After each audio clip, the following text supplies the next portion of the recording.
Hi, you guys. Okay, so I'm gonna quickly talk about all the books I read in the month of May. If you guys want my in-depth review of these books, I mean, you have to check my YouTube channel. But for now, let's just quickly go through these books. So I read The Slave Ship. You guys, this was the hardest book I've ever had to read in my whole life.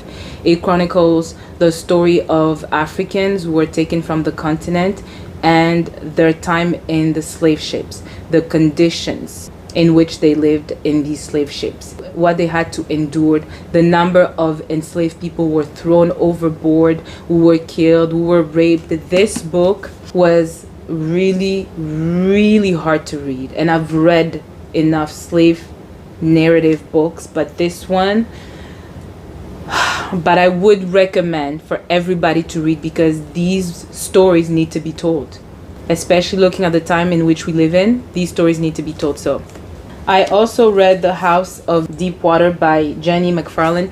It's a 2.75 out of 5 for me. I mean, it was an okay story. I mean, it's a story set in a little city in Michigan, Riverbend, and it chronicles this whole family that is just have a lot of issues. I read this story. This story is set just a little bit after the Civil War in Tennessee, and it's a story of this Indian girl who lives in an unconventional family.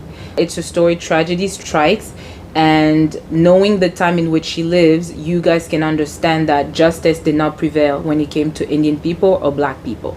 So yeah.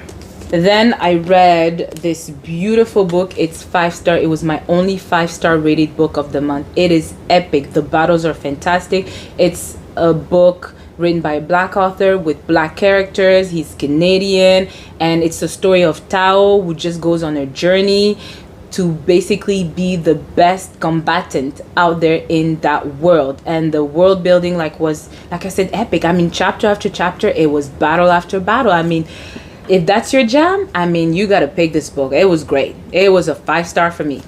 Then I read this book. I thought it was gonna be like a soft book and all that stuff. You guys, when I tell you I cried from beginning to end, I cried.